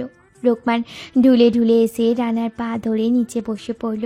নেশা অবস্থায় থেমে থেমে বলতে লাগলো, আমার চিকিৎসা করান ডাক্তার সাহেব, আমি বাঁচতে চাই। রানা লোকমানের মতো করে বলল, তোমাকে বাঁচানো যাবে না, তোমার মেয়াদ উত্তীর্ণ হয়ে গেছে, ফেলে দিতে হবে, না হলে বদলে নতুন রোকমান নিতে হবে। তাই করুন ডাক্তার, যত টাকা লাগবে আমি দিব। ঠিক আছে, পা ছাড়েন। রোকমান পা ছেড়ে উঠল। হেলে দুলে কক্ষে যাওয়ার জন্য পা বাড়ালো। সামনে সে কোমরে হাত দিয়ে পারুল বলল, এই কি হয়েছে তোর? কেমন কইরা এত আঘাত পাইলি? রোকমান ঠোঁটে আঙ্গুল দিয়ে বলল, চুপ কর, আমার মেয়াদ নাই, আমাকে বদলে নতুন করে আনবে। পারুল ভ্রুকুচকে তাকায়। পাগল টাগল হইলি নাকি? পরক্ষণে রানার দিকে এগিয়ে গিয়ে সামনে হাত নাড়ায়। এই যে কানা ডাক্তার। রানা জোর করে চোখ মেলে পড়ল, কি? ওনার কি হয়েছে? ভুলভাল বকছে কেন? পারুলের আঙুল অনুসরণ করে রানা পড়ল, ও হ্যাঁ ওর পাকস্থলীর অতিরিক্ত খাবার জন্য ওর মদে ইনফেকশন করেছে। কি ফ্যাকশন? ইনফেকশন, সেই কারণে ব্রেন থেকে নির্গত হওয়া বেরিয়ে গেছে, তাই আবল তাবল বলছে। পারুল ঠোঁট উল্টে কিছুক্ষণ ভাবল, তারপর রোকমানের দিকে এগিয়ে পড়ল। আহারে, বয়স তো বেশি হয় নাই তোর, তাতেই এত সমস্যা হইল তোর। কি হয়েছে ওর? পারুল ইখওয়ানের দিকে তাকালো। ইখওয়ান কয়েক কদম এগিয়ে এসে রোকমান ও রানাকে দেখে বলল, শালারা ভর সন্ধেবেলা মদ গিলছে। ওর মদে ইন ইন ইন। কি ইন করছিস? পারুল ঠোঁট উল্টে চিন্তিত হয়ে বলল, ডাক্তার কি যেন একটা বলল, ওর নাকি কোন হাওয়া বেরিয়ে গেছে। তারপর আধবাটেরি চুপ কর, মাথা খাস না আমার। বলা শেষে ইখওয়ান রোকমানের মাথা, গলা ও হাত থেকে ব্যান্ডেজ টেনে খুলতে লাগলো। আর রোকমান বাচ্চাদের মতো কাঁদতে লাগলো। আমি মরতে চাই না, আমাকে বাঁচাতে দাও। আমার এখনো বিয়ে করা বাকি আছে, আমাকে ফেলে দিও না। বদলে নিয়ে নতুন একটা দিন। ইখওয়ান সব খুলে বলল। চুপ করে থাক হারামজাদা, বেশি গিলতে নিষেধ করলাম তোকে, তবুও গিলেছিস, আর পাশেরটাকেও খাওয়াইছিস। পায়েলকে উদ্দেশ্য করে বলল, কড়া করে লবণের পানি নিয়ে আইতো, লেবুও নিয়ে আসিস। পারুল মাথা কাত করে রন্ধনশালায় গেল। ওকে কতবার বললাম মদে বসে এভাবে সোফা খাস না, শুনলই না আমার বক্তব্য। নীলিমা রানার ভুলভাল কথা শুনে উচ্চ শব্দে হেসে ওঠে। ইখওয়ান পুরো কুচকে তাকায়। নীলিমার প্রাণবন্ত হাসি দেখে ইখওয়ানের পুরনো মনের অনুভূতি মুহূর্তেই জেগে উঠল। চোখে মুখে ফুটে উঠল নীলিমাকে একান্ত পাওয়ার লোভ। পরক্ষণেই পারুলের হাসি মাখা মুখ দেখে অনুভূতি নিমেষেই বাষ্পীভূত হয়ে যায়। নীলিমার থেকে চোখ সরিয়ে পারুলের হাত থেকে এই লবণ পানি গ্লাস নিল। আমার কি বাবু হবে না ইকরাম সাহেব? নীলিমার কথায় বুক থেকে মাথা তুলে তাকে ইকরাম বলল, কি সব আবল তাবল বলছো নীলিমা? আল্লাহ খুশি হয়ে যেদিন দেবে সেদিন শুকরিয়া আদায় করিও। পারুল আর আমার একসাথেই বিয়ে হলো, ও মা হতে যাচ্ছে, আমি হচ্ছি না কেন বলুন তো? ইকরাম উঠে বসল, নেমে বাতি জ্বালিয়ে দিল। নীলিমা উঠে বসে পড়ল। কি হলো, নামলেন যে? ইকরাম হাত বাড়িয়ে পড়ল, আসো বারান্দায় বসে কথা বলি। নীলিমা মুচকি হেসে পড়ল, আপনি গিয়ে বসুন, আমি আসছি। ইকরাম গিয়ে বসল। নীলিমার শাল জড়িয়ে নিয়ে বাইরে পা রাখলো। উদ্দেশ্য চা বানিয়ে আনা। টর্চ জ্বালিয়ে রন্ধনশালার দিকে পা বাড়াচ্ছে। অন্দরমহলে এসে উপরে থেকে পলক দেখালো। দ্বিতীয় কক্ষে আলো চলছে। সদর দরজা ভিড়ে ইখওয়ান সামনে এগিয়ে আসতেই নীলিমার মুখোমুখি হয়। দুজন দুজনের মুখের দিকে আলো ধরে দেখল। নীলিমা পাশ কাটিয়ে যাবেই অমনি ইখওয়ান বলে উঠল, তুমি না, মানে আপনি তো এত রাতে এখানে কি করছেন? নীলিমা কাট গলায় জবাব দিল, আপনার ভাইজানের মাথা ধরেছে, চা খাবে। ইখওয়ান আর কিছু বলল না। বাইরে এক পলক দেখে নিজের কক্ষে চলে গেল। নীলিমা বাইরে তাকালো। পুনরায় উপরে এক পলক দেখে সামনে পা বাড়িয়ে রন্ধনশালায় গেল। বাতি জ্বালিয়ে দিয়ে চুলায় পানি বসিয়ে দিল। সদর দরজা খোলার শব্দ পেয়ে নীলিমা বাতি বন্ধ করল। চুলায় আগুন পানি দিয়ে নিভিয়ে চুপচাপ হয়ে থাকলো। তাদের প্রত্যেকের হাতে টর্চ লাইট। রোকমান কোনো মেয়ের হাত ধরে টেনে নিয়ে যাচ্ছে। মেয়েটির গায়ে বিয়ের সাজ। নীলিমার বুক কেঁপে উঠল। রোকমান কি বিয়ে করলো? বিয়েই যদি করে তাহলে এভাবে নিয়ে যাচ্ছে কেন? পুনরায় চমকে উঠে নীলিমা। শাহমুদ ও শাহাবুদ্দিনের সাথে পরিচিত মুখ দেখতে পেয়ে নীলিমা আঁচলে মুখ চেপে ধরল। একে একে তারা উপরে দ্বিতীয় কক্ষে ঢুকলো। কোন বাড়ির মেয়েকে তুলে নিয়ে আসলো? কার বউ? মাবুদ আমাকে ধৈর্য ধরার তৌফিক দান করেন, শক্তি দিন মাবুদ। নীলিমা কাপা কাপা হাতে টর্চ লাইট নিয়ে বেরিয়ে আসে। চারপাশে উকিঝুঁকি দিয়ে সামনে এগোতে লাগলো। ধীর পায়ে সিঁড়ি বেয়ে উপরে উঠতে লাগলো। থেমে থেমে পিছন ফিরে দেখছে নীলিমা। কয়েক কদম এগিয়ে এসে পুনরায় পিছন ফিরে দেখল। হন্তদন্ত হয়ে এক নিঃশ্বাসে উপরের কক্ষের সামনে এসে দাঁড়ালো। কাপা কাপা হাত দরজায় রাখলো। চোখ বন্ধ করে কয়েকবার ঢোক গিলে নিজেকে আশ্বস্ত করে বিড়বিড় করে বলল, যা হবে পরে দেখা যাবে। আমাকে শক্তি দিয়েন মাবুদ, অনেক বড় বিপদের সম্মুখে পড়তে যাচ্ছি, আমাকে রক্ষা করবেন। দরজার হাত দিতেই কেউ হাত ধরে পিছন থেকে জড়িয়ে ধরে মুখ চেপে ধরলো, টেনে নিয়ে গেল। ছাদে গিয়ে মুখ থেকে হাত সরিয়ে সামনে ধরলেন। নীলিমা একটু ভরকে যায়। অপরাধের ন্যায় চিবুক নামে নেয়। ইখওয়ান জহুরির চোখে তাকিয়ে বলল, চা বানাতে এসে শরবত বানাতে আসলেন কেন ভাবি সাহেবা? ভাইজান জানে? নীলিমা ঘৃণার চোখে তাকালো। ইখওয়ান বিদ্রুপের হাসি দিয়ে বলল, এখন যদি আপনার এই দেহে কলঙ্ক লাগিয়ে দেই, ভাইজান মেনে নেবে তো? তার আগে নিজের কথা ভাব, তোকে বাঁচিয়ে রাখবে তো? নীলিমার মুখে টুই শুনে ইখওয়ান অবাক হয়ে যায়। নীলিমা পাশ কাটিয়ে চলে যেতে ইখওয়ান হাত ধরে পুনরায় সামনে এনে দাঁড় করায়। দাঁতে দাঁত চিবিয়ে বললেন, আমাকে ভয় দেখাস? এই ইকন শরীফকে হুমকি দিস? আমার আঙ্গুলে ইশরায় কত মেয়ে নিজেকে বিলিয়ে দিয়েছে জানিস? নীলিমা ঠোঁট এলিয়ে হাসে। বাইরের মেয়ের সাথে মহলের বউদের তুলনা করছিস। আমি নিজেকে না বিলিয়ে দিয়েও তোর বিরুদ্ধে আঙ্গুল তুলাতে আমার 2 সেকেন্ডও লাগবে না। তাহলে কনক লাগিয়ে দিতে সমস্যা কি বল? পারুলের জায়গায় আমি থাকলে না আমার হাতেই তোর মৃত্যু নিশ্চিত হইতো, জানোয়ার একটা। পারুলের কথা বলতেই ইখনের হাতের বাঁধন হালকা করে। নীলিমা মুচকি হেসে হাত ছাড়িয়ে নিয়ে হনহনিয়ে চলে যায়। সিঁড়ি বেয়ে নামতে নামতে খোপা খুলে দিল। সিঁড়ি থেকে নেমে শাল হাতের মুঠোয় নিয়ে কক্ষে ঢুকলো। শাল ছুঁড়ে ফেলে শাড়ির আঁচল ছেড়ে দিয়ে বারান্দায় পা পাড়ালো। আমার সাথে ধ্যাসটামো, তাই না? নিজেকে খুব চালাক মেয়ে ভাবিস? দেখাচ্ছি মজা। বিড়বিড় করে সামনে এগোলো ইখন। নীলিমা ইকরামকে ঘুমন্ত অবস্থায় দেখে স্বস্তি নিঃশ্বাস ফেলল। সামনে হাঁটু গেড়ে বসে গালে হাত স্পর্শ করলো। ঠান্ডা হাতে স্পর্শ পেয়ে ইকরামের ঘুম হালকা হয়ে যায়। ঘুম ঘুম চোখে তাকাতেই ঘুম উধাও হয়ে যায়। দীঘল কালো চুল এলোমেলো হয়ে আছে। নীলিমার দু চোখ ইকরামের কাছে আজ আবেদনময়ী লাগছে। পরনের শাড়ি এলোমেলো। ইকরাম অবাক হয়ে যায়। আজ প্রথম নীলিমা নিজে থেকে কাছে আসার আমন্ত্রণ জানাচ্ছে। নীলিমা মুচকে এসে উঠে কক্ষে গেল। ইকরাম তৎক্ষণাৎ উঠে দৌড়ে গিয়ে থামলো। ধীর পায়ে এসে পিছন থেকে নীলিমাকে জড়িয়ে ধরলো। কানে লতি ছুঁয়ে দিয়ে পড়ল, আজ চাঁদ কোন দিকে উঠেছে? নীলিমা সময় অপচয় করল না। ইকরামকে ধাক্কা দিয়ে বিছানায় শুয়ে দিল। ইকরাম মুচকি এসে নীলিমাকে বুকে টেনে নিল। ঠোঁটে ঠোঁট দিবে ঠিক সেই মুহূর্তেই ইখন দরজা এসে শব্দ করে ইকরামকে ডাকতে লাগলো। ইকরাম নজর দরজার দিকে দিল। নীলিমা বিড়বিড় করে পড়ল, আমি জানতাম তুই আসবি ইখওয়ান।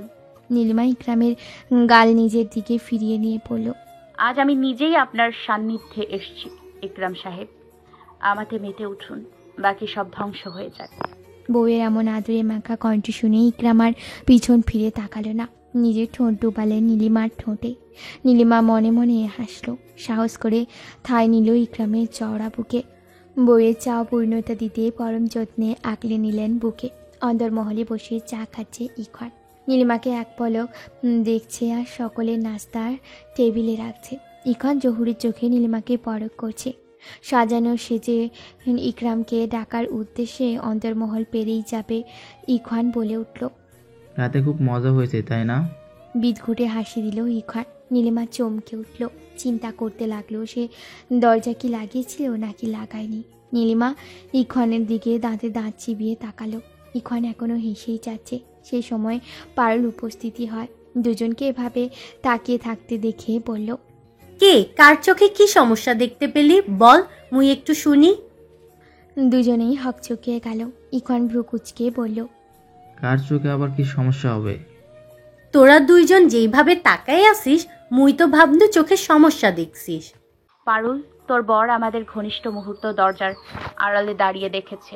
মুহূর্তে ইখন ভ্রু সমতল হয়। কাঁচুমাচু হয়ে পারুলকে কিছু বলতেই যাবে, পারুল রাগ করে চলে যায়। নীলিমা মুচকি এসে সামনে পা পাড়ালো। ইখন পিছনে যেতে যেতে বলল, ভাবি ও ভাবি, বিশ্বাস করেন আমি মিথ্যা বলছি। আপনাকে চিন্তার মধ্যে রাখতে এমনটা বলছি। আমার দিব্যি বলছি আমি কিছু দেখিনি। পারুলকে একটু বুঝে বলবেন যে আমি আপনার সাথে মজা করছি। নীলিমা পিছন পিছন যে কখন কক্ষে এসে ঢুকেছে ইখন খেয়াল করল না। নিজ মনে বলেই যাচ্ছে। নীলিমার সামনে হাত গুছিয়ে দাঁড়িয়ে শুনছে। ইকরাম অবাক হয়ে ইখনকে দেখছে। ইখনকে সেই ছোট্ট বাচ্চাদের মতো লাগছে। ছোটবেলায় ভুল করলে ঠিক এভাবেই আমার কাছে আবদার করতো, আমাকে বুঝিয়ে বলতো। 15 বছর বয়সে কালো জগতে পা রাখলো আব্বার হাত ধরে, আর ফিরল না।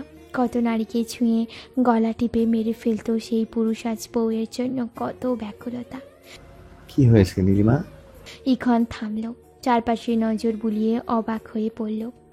দুঃখিত ভাইজান, আমি বুঝতে পারিনি কখন আপনাদের কক্ষে ঢুকে পড়ছি।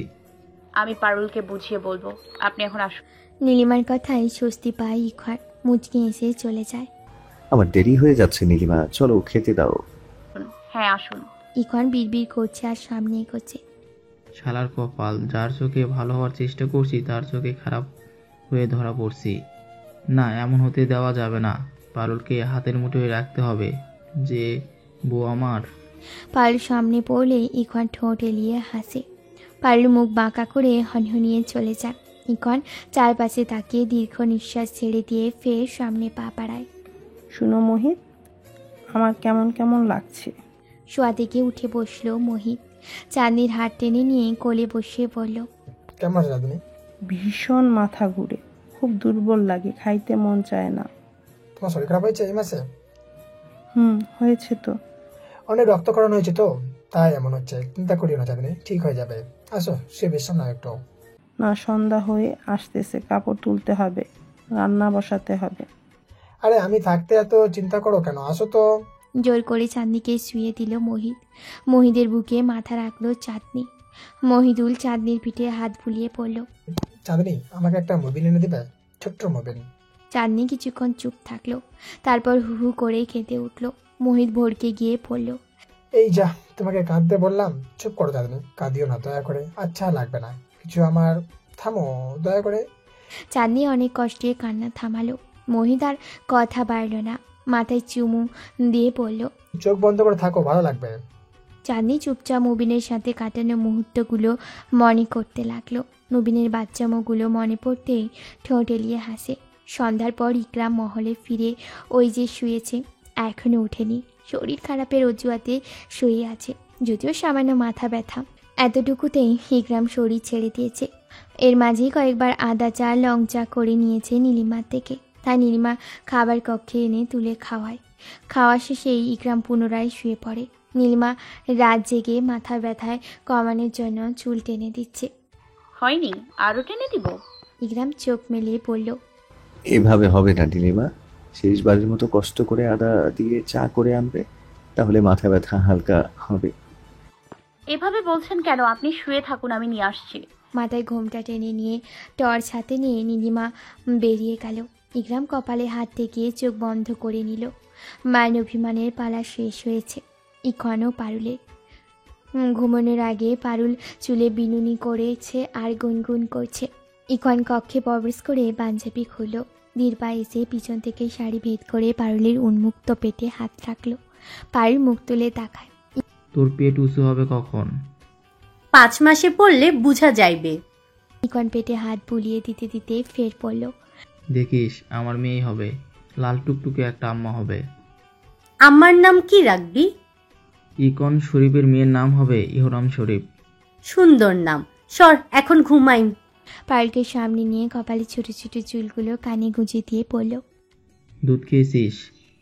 পারুল চিপ কেটে পড়ল, মনেই নাই। যা এখনই খেয়ে আয়। পারুল মাথায় ঘোমটা দিয়ে বেরিয়ে পড়ল। ইকন আড়মোড়া ভেঙে বিছানার উপর শুয়ে পড়ল। পারুল দরজার বাইরে এসে দাঁড়িয়ে বিড়বিড় করে বলল, এত তাড়াতাড়ি বাতি নিবালো কোন গাধাই রে? কিপটামির একটা সীমা আছে। শালা জমিদার নামেই বড় লোক। পিছনে ঘুরতেই পুরুষালী এক হাত পারুলের মুখ চেপে ধরল, আর এক হাত গলা চাপটে ধরে নিয়ে যেতে লাগলো। পুরুষটি অল্পতেই হাঁপিয়ে যাচ্ছে। একটু দাঁড় করে পুনরায় নিয়ে যেতে লাগলো। পারুল নিজেকে ছাড়ানোর অনেক চেষ্টা করছে, কিন্তু পারছে না। নীলিমা এক হাতে গরম ধোঁয়া ওঠা চায়ের কাপ, আর এক হাতে টর্চ নিয়ে এগিয়ে আসছে। টর্চ সামনে রাখতেই চমকে উঠল। টর্চ চায়ের কাপে ফেলে দিয়ে দৌড়ে এগিয়ে গেল। মুহূর্তেই তিনজনের মধ্যে নীরবতা ধস্তাধস্তি শুরু হয়ে গেল। লোকটি নীলিমার গলা টিপে ধরল। পারুল হাঁপিয়ে গেছে। কোনো রকম লোকটিকে ধাক্কা দিয়ে সরিয়ে দেয়। লোকটা পুনরায় পারুলকে টেনে নিয়ে যেতে থাকলো। নীলিমা গলায় হাত দিয়ে এক পলক দেখল। পাশে রাখা মার্বেল পাথরের ফুলদানি হাতে নিল। জোরে জোরে নিঃশ্বাস নিচ্ছে নীলিমা। আবছা আলোয় আন্দাজে লোকটার মাথায় আঘাত করল। মুহূর্তেই লোকটি পিছন ফিরে তাকিয়ে ঢলে পড়ল মেঝেতে। নীলিমা রাগে ফুঁসছে। ফের কয়েকবার আঘাত করল নীলিমা। পারুল আঁচলে মুখ চেপে ভয়ে চুপচাপ দাঁড়িয়ে আছে। নীলিমা ফুলদানি হাত থেকে ফেলে দিল। মৃদু শব্দ হওয়ায় পারুল ভয়ে নীলিমার কাছে এসে ফিস ফিস করে পড়ল, কি করলি বুবু? আল্লাহ জানে কোন বুইরা বেটা। বুবু মনে হয় মরছে। তুই লুকাই পড় বুবু, মুই ইখওয়ান সাহেবকে ডাইক্কা আনি, উনি কিছু একটা ব্যবস্থা করবে। নীলিমা পারুলের হাত ধরে ফিস ফিস করে পড়ল, চুপচাপ দাঁড়িয়ে থাক, আমি টর্চটা নিয়ে আসছি। নীলিমা টর্চ আনতে পা পারল। পারুল চুপচাপ দাঁড়িয়ে আশেপাশে তাকিয়ে দেখছে। সেই মুহূর্তে ইখন ঢুলতে ঢুলতে আসলো। পারুল কি যেন ভেবে ধপাস করে বসে পড়ল। চোখ কচলিয়ে পারুলকে দেখে বলল, কিসের শব্দ হলো? তুই এখানে বসে কি করছিস? নীলিমা ইখনের গলা শুনে দেয়ালের গম্বুজের আড়ালে লুকালো। পারুল উঠে দাঁড়িয়ে আমতা করে বলল, মুই পইরা গেছিনু, চল কক্ষে চল তো। ইখন চমকে উঠল। পারুলের পায়ের সাথে পা মিলিয়ে হাঁটতে হাঁটতে বলল, সাবধানে হাঁটবি না তুই, যদি কিছু হয়ে যেত। তুই ঠিক আছিস তো? পারুল পিছনে চোখ দিতেই ইখন আটকে উঠে পারুলকে কাছে টেনে নিয়ে বলে, রক্ত রক্ত কোথা থেকে আসলো? এই মেয়ে আমার, বাচ্চা যদি কিছু হয় তোকে কিন্তু ছাড়বো না। মুহূর্তে পারুল মিছে ব্যথায় গঙ্গিয়ে উঠল। ইখন ব্যস্ত হয়ে পড়ল পারুলকে নিয়ে। পারুলকে বাজেকলা করে নিয়ে গোসল ঘরে ঢুকলো ইখন। দাঁড় করে রেখে বলল, তুই পরিষ্কার হয়ে নে, আমি শাড়ি নিয়ে আছি। দাঁড়িয়ে থাকতে কি খুব কষ্ট হচ্ছে? পারুল মৃদু আওয়াজ করে বলল, না, যা কাপড় নিয়ে আয় তাড়াতাড়ি। ইখন দৌড়ে গিয়ে শাড়ি নিয়ে আসলো। পারুল শাড়ি খুলে দাঁড়িয়ে আছে। ইখন এসে শাড়ি বাড়িয়ে দিল। পারুল ভ্রু কুচকে বলল, পেটিকোট কই, মুই কি খালি শাড়ি পরিম? ইখন থতমত খেয়ে পড়ল। বেশি কথা বলবি না। এগিয়ে গিয়ে পেটিকোটের ডোর টান দিয়ে খুলে দিল। পারুল চেঁচিয়ে পড়ল, কি করলি কালা হনুমান? ইখন পারুলের ঠোঁটে আঙুল রেখে ধমক দিয়ে পড়ল, এমন করে চেঁচে উঠছিস কেন পেতনি? আমি পরপুরুষ নাকি? ইখন শাড়ি পারুলের কোমরে না কোনো রকম জড়িয়ে নিয়ে কোলে তুলে নিল। পারুল ইখনকে গলা জড়িয়ে নেয়। ইখন পারুলকে বিছানায় শুয়ে দিল। বিছানায় দুহাত ভর দিয়ে পারুলের দিকে তাকিয়ে রইল। পারুল দ্বিধা বলে অপলোক তাকিয়ে আছে। ইখন সরে যেতেই পারুল শক্ত করে আঁকড়ে ধরল। ইখন প্রশ্নিত চোখে তাকিয়ে গলা খাদে নামিয়ে বলল, কি আঘাত পেয়েছিস না? সমস্যা হতে পারে। পারুল লজ্জায় হাত নামিয়ে নেয়। ইখন মুচকি হেসে বলল, শুয়ে থাক, দেখি ওদিকটায় রক্ত আছে কিনা, পরিষ্কার করে আছি। পারুল চমকে উঠল। আতঙ্ক গলায় বলল, না না, তুই থাক, মুই মুছে দিচ্ছি। ইখন চোখ পাকিয়ে তাকালো। পারুলের মুখ কাঁচুমাচু হয়ে যায়। আমতা করে বলল, মুই থাকতে তুই কেন করবি ওসব? চুপচাপ শুয়ে থাক। ইখন টর্চ হাতে নিয়ে বাইরে চলে গেল। পারুল নেমে পা টিপে টিপে দরজার দিকে এগিয়ে আসলো। দরজা থেকে উকি দিতে বাতি জ্বলে উঠল। পারুল চমকে ওঠে। নিচে তাকিয়ে দেখলো লাশ নেই। লাশের জায়গায় শুধু কিছু রক্ত পড়ে আছে। পারুল স্বস্তি পেল। নীলিমাদের কক্ষে এক পলক নজর বুলিয়ে মুচকি হাসলো। পাশ ফিরে তাকিয়ে দেখলেও ইখন আসছে। ব্যস্ত হয়ে পুনরায় বিছানায় গিয়ে শুয়ে পড়ল পারুল। ইখন কক্ষে ঢুকে গোসল ঘর থেকে বালতি ও এক টুকরো কাপড় নিয়ে রক্ত মুছে নিল। পুনরায় গিয়ে বাতি বন্ধ করে আসলো। কক্ষে ঢুকে দরজা লাগিয়ে দেয়। হাত মুখ ধুয়ে এসে পারুলের পাশে শুয়ে পড়ল। পারুলের মাথা হাত দিয়ে বলল, খুব ব্যথা করছে কি? পারুল মিনমিন করে বলল, না, এখন একটু হালকা লাগছে। ঠিক আছে, ঘুমা এখন। কাল রানাকে দিয়ে বিষয়টা দেখব, বাচ্চা ঠিক আছে কিনা। পারুল ইচ্ছা বলে পাশ দিয়ে ঘুমিয়ে পড়ে। ইখনও কিছুক্ষণ পর চোখ বন্ধ করে দিল। এত সকাল সকাল কেন ডাকলি পারুল? কেউ সন্দেহ করলে কি হবে বুঝতে পারছিস? উফ বুবু, ছাদে এত সকাল সকাল কেউ আইবে না। আগে বল লাশটা কি করলি? নীলিমা পারুলের মুখ চেপে ধরে বলল, আস্তে বল, আমি লাশ পুঁতে দিয়েছি। পারুল আতঙ্ক গলায় বলে উঠল, এমা কোথায়? একা একা করলি কি করে? মহলের পূর্বের জঙ্গলের ভেতর। কেন, একা একা করতে না পারার কি আছে? লোকটা কে বুবু? নীলিমা থামলো। সামনে রেলিং ধরে দীর্ঘ নিঃশ্বাস ছেড়ে দিয়ে বলল, জমিদারের শাহাবুদ্দিন। পারুল চমকে উঠে তাকালো নীলিমার দিকে। পারুল স্তব্ধ হয়ে গেল। মিনমিন করে বলল, উনি মোরে টাইনা কই নিয়া যাইতে চাইছিল? মুই তো ওনার মেয়ের বয়সী, কেমনে পারলো মোর গায়ে নোংরা হাতে ছুঁইতে? ওসব নিয়ে চিন্তা করিস না পারুল, তোর পেটের বাচ্চার ক্ষতি হবে। এ মহলের প্রত্যেকেই জানোয়ার। পারুল মনমরা হয়ে তাকায়। নীলিমা মাথায় হাত বুলিয়ে বলল, ইরফান যেন এসব না জানে পারুল, তাহলে আমাদের বিপদ হবে। বলিস না বুবু। আচ্ছা পারুল, তোর ভাইয়ের কথা মনে পড়ে না? জানতে ইচ্ছে করে না প্লাবন ভাই কোথায় থাকে, কি করে, কি খায়? না বুবু, অমন স্বার্থপর ভাইয়ের দরকার নাই। মোর কাছে অমন ভাই মইরা গেছে। সত্যি বলতে কি জানিস পারুল, প্লাবন যেদিন মেলায় আমার পিছে লোক লাগিয়ে দিয়েছিল, সেদিন লতিফও ছিল। শুধু তোর ভালোবাসার মানুষ বলে লতিফ ভাইয়ের কথা আড়ালে রেখেছিলাম। এইসব কি বলছিস বুবু? আগে বলিসনি কেন? নীলিমা ঠোঁট বাঁকিয়ে হেসে বলল, ওই যে তোর ভালোবাসার মানুষ। তপ্ত শ্বাস ফেলে দিয়ে পুনরায় বলে উঠল, আর একটা সত্যি কথা শোন, তোর ভাই ডাকাতের সাথে হাত মিলিয়ে আমার ভাইজানের ওপর আক্রমণ করেছিল। এখন সে ডাকাতের সাথেই কাজ করছে। চাচাকে আবার বলিস না, চাচা কষ্ট পাবে। পারুল বাকরুদ্ধ হয়ে যায়। অবাক নয়নে তাকিয়ে দেখছে নীলিমার দিকে। চোখের কোণে পানি জমেছে। নীলিমা পারুলের বাহু ধরে বলল, আমাকে কতটা বিশ্বাস করিস পারুল? পারুল চোখ পানি নিয়ে বলল, আমার আম্মার পরে তুই বুবু। আম্মা যেদিন মইরা গেল সেদিন থাইকা তোরে আমার খুব আপন ভাবি। একটা কথা মাথায় রাখবি, অপরাধীদের ভালোবাসা যায়, মন থেকে মাফ করা যায় না। তোর সাথে যদি ফের কেউ অপরাধ করে, কখনো স্বীকার করে নেয়, দ্বিতীয়বার আর ভুল করবি না। বুঝিয়ে দিবি, মেয়েরা যে হারে ভালোবাসতে জানে তার থেকে দ্বিগুণ হারে ঘৃণাও করতে জানে। মোর সাথে আর কে অপরাধ করবে বুবু? কার আর কি স্বার্থ আছে? মুই মানুষটাই তো ছিন্নমূল। নীলিমা প্রত্যুত্তরে কিছু বলল না, চুপচাপ পা বাড়িয়ে দিল সামনে। কয়েক কদম গিয়ে পিছনে পিছন ফিরে বলল,